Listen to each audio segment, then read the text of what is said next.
Yeah, what would be on the left of it? -8, right? Why is that not going? -8, then what? Less than 3x minus 4, less than 8. It's actually less than or equal to, less than or equal to, less than or equal to. So we put that expression, no more absolute values. By doing that, you've got rid of the absolute values. Right? And now you solve for x in the middle. What's first? Add 4. -4 less than or equal to 3x less than or equal to 12. Then divide by 3. -4/3 less than or equal to x less than or equal to 4.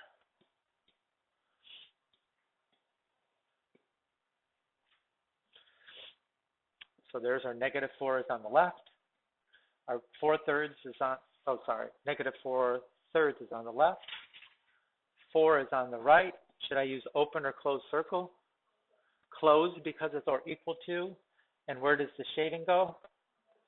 In between, right? Shade.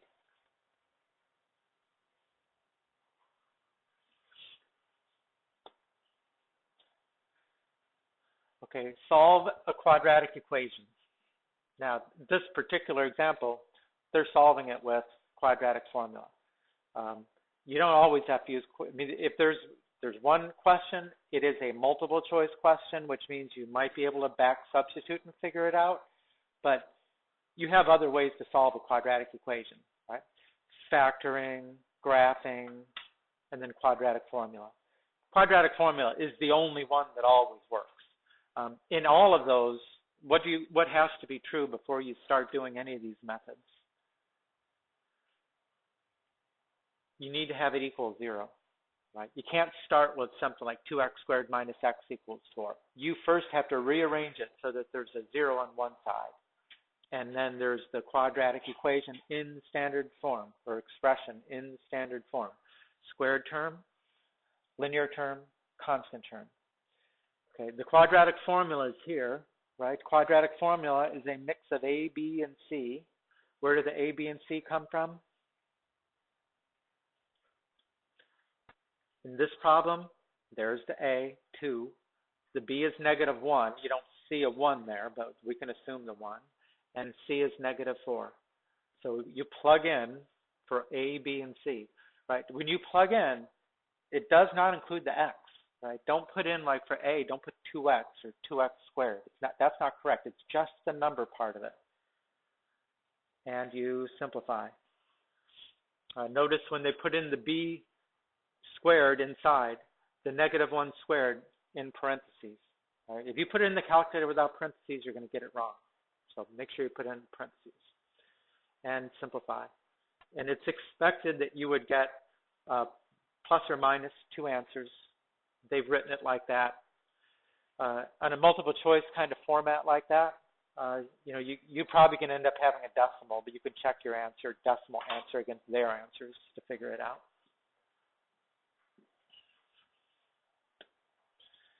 Right, sum and difference of cubes. Factor a sum and difference of cubes.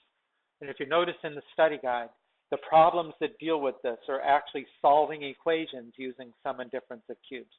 On the test, it's just a factor. It's not a solve the equation, and it is a multiple choice. So these are the two formulas for sum and difference of cubes, and they're almost the same, right? This is the sum, this is the difference, and if you look at how they factor, right, there's only 2 changes, right? In the sum, the first factor is a plus b, right? And in the difference, the first factor is a minus b. And the first operator inside the trinomial is the opposite. Plus, minus, minus, plus. Everything else is the same. So as examples, right, 8x to the third, you should be thinking, oh, this is definitely going to be a sum of cubes because 8 is 2 cubed. So that could be written like this. 2x to the third plus 1 to the third, which means it definitely matches this format right here. It's something cubed plus something else cubed. Right? In this problem here, the a is 2x. The b is 1. So 2x plus 1 times 2x in parentheses squared minus 2x times 1 plus 1 squared. Right? If it was the difference of squares, you'd still have the same a and b. So it would be 2x minus 1, 4x squared plus 2x plus 1. I mean, I've put these kind of problems on, 3 different tests so far. And it's always in a multiple choice format to try to get you just to recognize the pattern.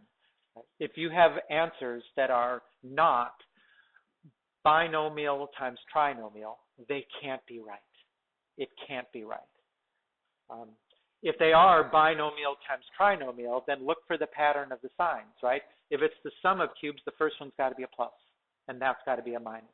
If it's a difference of cubes, that's got to be a minus, and that's got to be a plus. If you just recognize that part, you don't really need to do the rest of it. And believe me, you don't need to do the rest of it on this question, on the test. You should be able to recognize it just by knowing that much of the pattern. It seems like when they give us these questions on SOL tests, that's what they do also. I mean, they give you a multiple choice where it can be pretty easily recognized if you just know a little bit about the formula, even if you didn't remember the whole thing. Okay, solving this case, a square root. It could be radical of any kind. So remember the steps. Like I said, solving absolute values, radicals. What other ones do we do? It's always first isolate. So in this case, what do we have to do to isolate? Subtract 3. Right. So once it's isolated, this is not the language that they use, but what I say is undo the radical. You isolated the radical, then undo it. How do you undo a square root? You square both sides. Right. What we learned later in the chapter was this is actually like a square and a square root. They're inverses. That's why they undo each other. So when you square both sides, the square of a square root is what's inside. And then you've still got the 5 squared. So the last step is, now you've got an equation, no more radicals, solve it. Add 3, divide by 2. So isolate, undo, solve.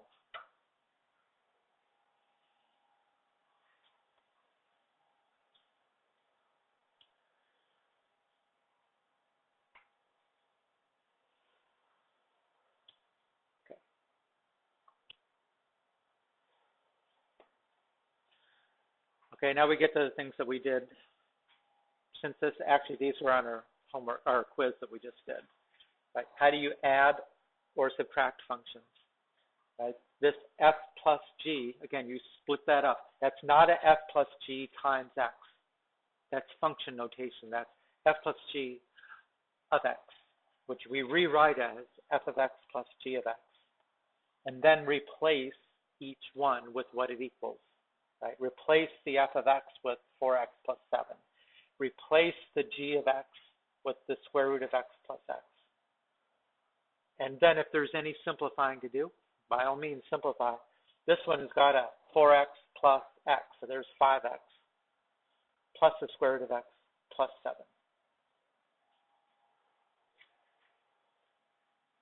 It can be a little more tricky if you're doing the minus, just because you got to take into account that when you're subtracting something with more than one term, that minus is changing the sign of everything that comes after.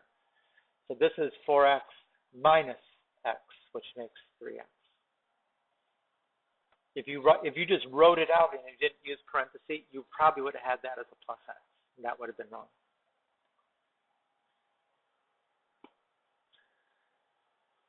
Now, in terms of domains, can you see what would restrict a domain in a problem like this? Remember we said can't divide by 0. There's no dividing going on. What is the second thing? I'll get it.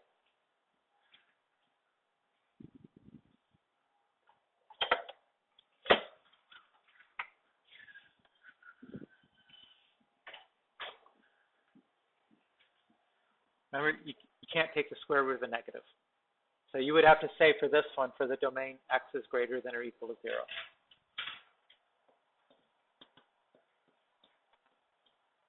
And that's because of that right there. Right. Now, if the multiplying and dividing, I mean, the way they start is as simple as the adding and subtracting.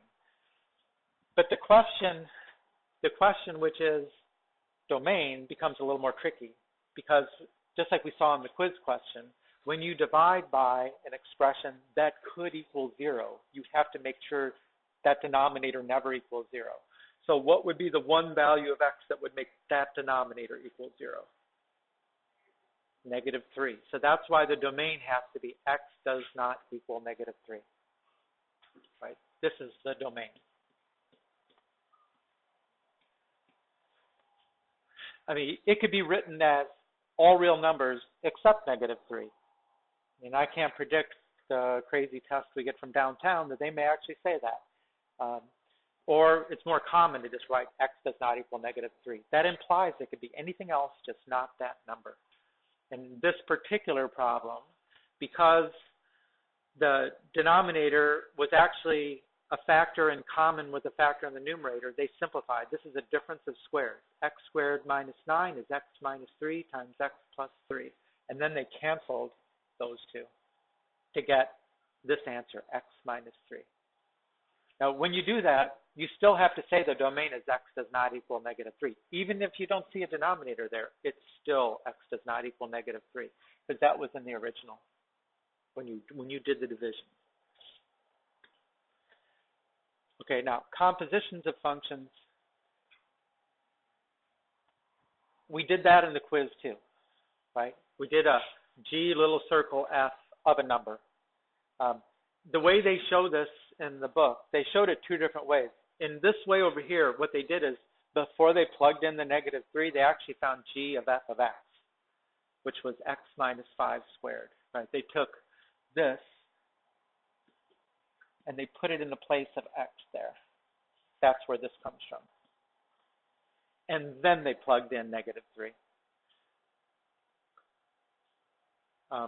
It's okay if you chose to do it that way, or if you chose to do it like we did on the quiz. Just write it like g of f of -3 right away. F of -3 you can figure, right? Just put in -3 for x. That's -8. And then g of -8 you can figure, right? Just plug in -8 for x.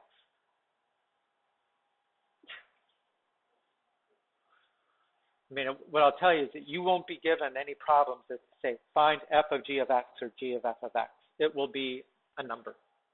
So you're good to just use this right here if you wanted to.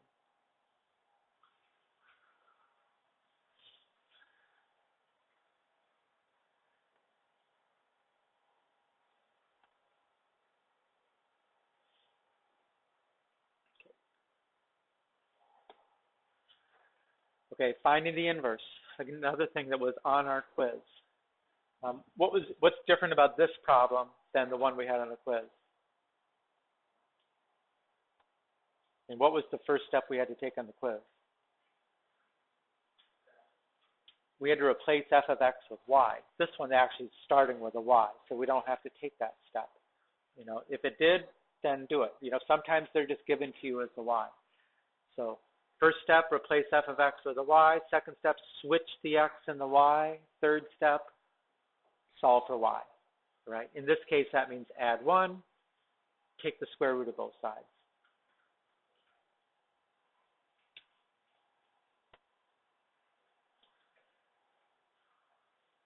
What about this one? Y equals 2x plus 8. So we've already replaced the f of x with a y. What should I do next? Switch the x and the y. And then solve for y. So x minus 8 equals 2y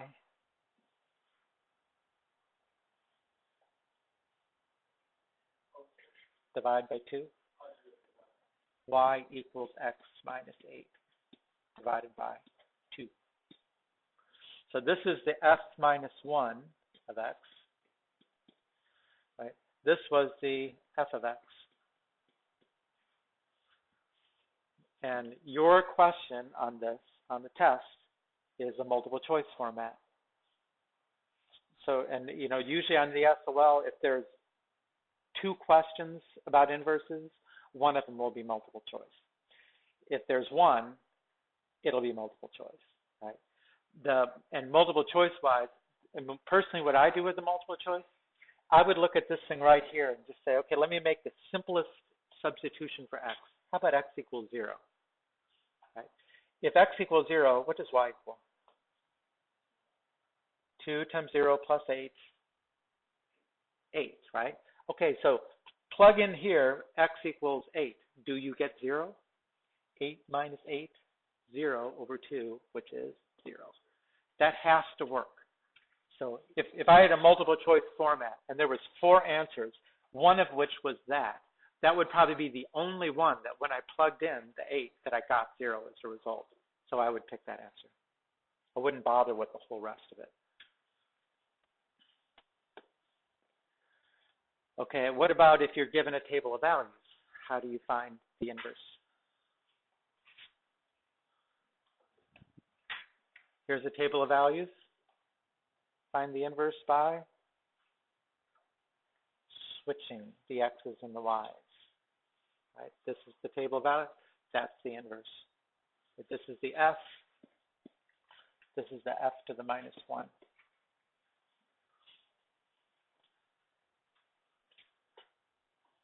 Right? It could be table of values, a set of ordered pairs. You know, in the end, it just means switch the x and the y's. That's your inverse.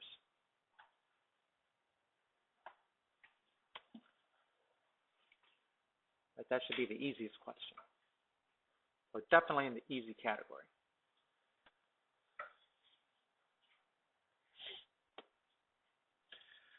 Okay, and the reason we learned about inverses is because of this property. The property that says that if you take a composition of a function and its inverse, in some situations, they cancel each other out. And we use that to solve equations that we can't solve by doing algebra to both sides anymore, right? So the condition is that both the function and its inverse have to be functions, meaning they would pass a vertical line test. And if they are, then you can be sure that the f minus 1 of f of x just equals x. It's like these cancel.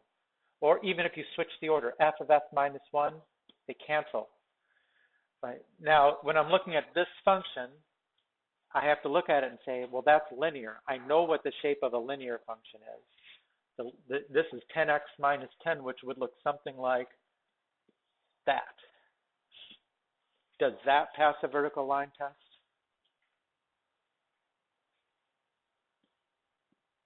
Yes. And if you flipped it, you would have something like, I can't even think, something like this. Would that pass a vertical line test? Yes. So you can be sure if it's linear, then it satisfies the property. So what would you say? What is f minus 1 of f of 10? If these cancel, then the answer is 10. There's no work to do. You don't actually have to find an inverse. You don't have to make a composition. You just write down the 10. Right? What's f minus 1 of f of 0.2? 0.2. Negative 10. D. You know, whatever is inside the parentheses, that's it.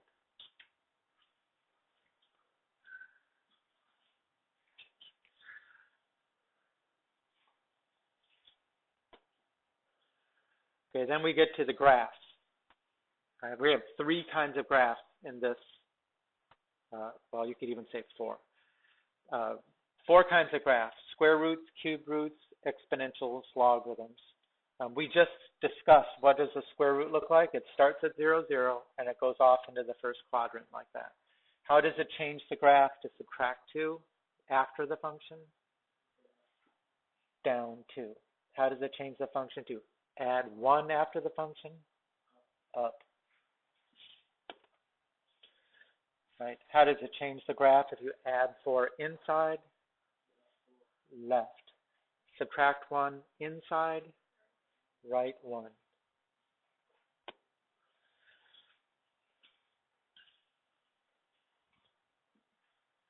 Okay, what are all the shifts that you see here? All the transformations. Definitely, we just did these. The -3 inside means right. The +1 after means up. What about a minus in front of the function? Flip. What about multiplying by a fraction less than 1?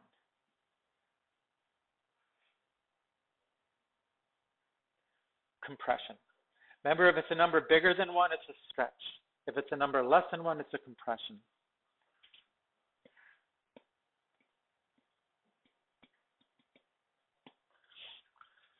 Right? And it wouldn't matter if we were doing it with a cube root. I mean, a cube root function itself has a different shape. In the end, you're not being asked actually for the graph. You're asked to describe the transformations. I mean, this graph looks like that. But in the end, what's the effect of multiplying a function by a number bigger than 1? It's not a compression, it is a stretch. What about adding 1 inside the function? Left. What about -4 after the function? Down.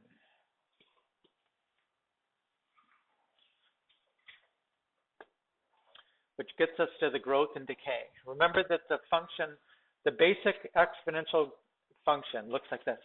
Y equals a number A times another number B, which is being raised to a variable power, in this case, X. Okay, so this letter A, the 12 is the A and 0.95 is the B. How did we know whether it was representing growth or decay? If which number is greater than 1? The one that's outside parentheses? Try again. The B, right? The one in the parentheses, right? So in this case, because it's 0.95, we would say decay, right? Decay. And then what does the 12 represent? It is the y-intercept. Remember, on a graph, the y-intercept is the value of y when x equals 0. If you put in x equals 0, anything to the 0 is 1, and y equals 12. Right, so that's the y-intercept. How about this one, growth or decay? Growth because, 2 is greater than 1, so that's growth. And the y-intercept is 0.25. I mean, if it gives you as a point, it would be 0.25. If it just says y equals 0.25, that's okay too. Right? Either one of those are fine. Okay. So these are exponential functions. Is the first one growth or decay? Is the number being raised to a power bigger than 1 or less than 1? 2. 2 is being raised to a power. Is it bigger than 1? Or it's bigger. So what is it, growth or decay? It's growth. So this graph, the parent function would just look like that. Right? It would have an asymptote here. It would have a y-intercept of 1. Okay. But what's the effect of the -4? Inside the function. Right? We've just done it on other functions. Right 4. Always inside the function means right 4. So if I had to sketch it, I would like take that one point that I know, move it over here. Now, moving a graph, an exponential to the left or right, it isn't going to change the asymptote. So the rest of the graph looks pretty much the same, something like that. Okay, how about this one, growth or decay?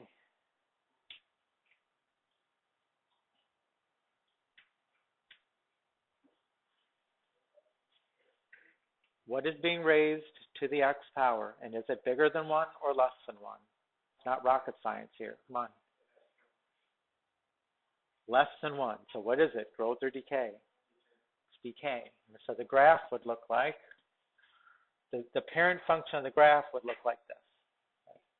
Still has an asymptote here. Okay. Without the plus 10, what would that 20 represent? It would be the y-intercept, right? With the plus 10, what happens to the y-intercept? The whole graph goes up 10. So now what's the y-intercept? 30? Right, it would be 30. And what if I move a graph like this up or down, does that move a horizontal line? Yeah. If this graph moved up 10, that line would be moved up 10. And then the graph would look like that. It would have a y-intercept of 30. So what is then, describe the effect of multiplying our parent function by a number bigger than 1.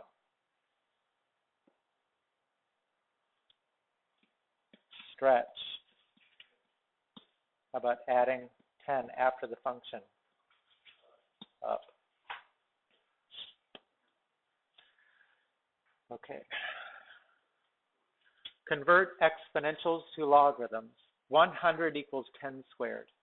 Right? As a logarithm, remember, the base of the exponential is the base of the logarithm. The logarithm equals the exponent. That's 2 goes there. So the 100 is inside. Okay, you're going to say to yourself, what power would I raise 10 to get 100? 2. Okay. 81 equals 3 to the 4. Okay. The base of the logarithm is 3. It equals 4, and 81 goes inside. So what power would I raise 3 to get 81? 4. 3 times 3 times 3 times 3. And then there will be some going the opposite direction. Right? How about log base 2 of 128 equals 7? Write as an exponential. What is the base of the exponential? 2. Right. What is the exponent? 7. Logarithms equal exponents. Equals 128. How about this one? The base is 10. It's raised to the negative 4 equals 0.0001.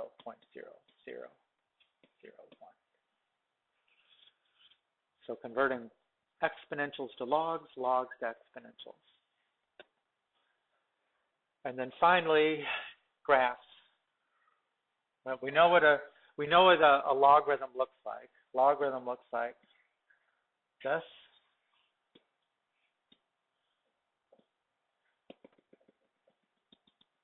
How do we change that graph? By subtracting 3 inside the logarithm.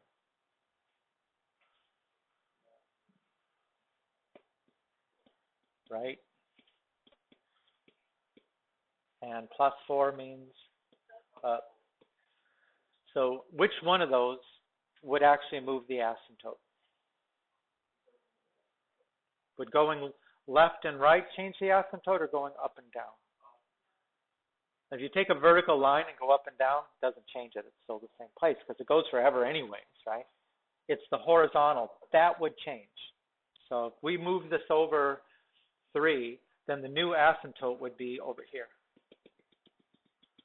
Right? The new y-intercept would be there. So the graph would be something like this.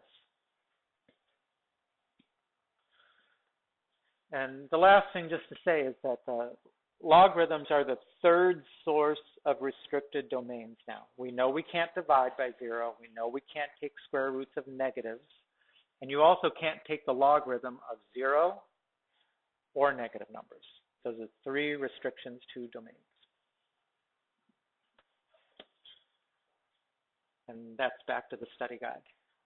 So again, these problems right here, that page 301, 10 to 13, those are the sum and difference of cubes, which are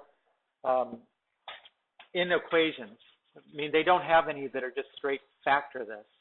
So, you don't have to solve the whole equation, but you should be familiar with that formula for factoring.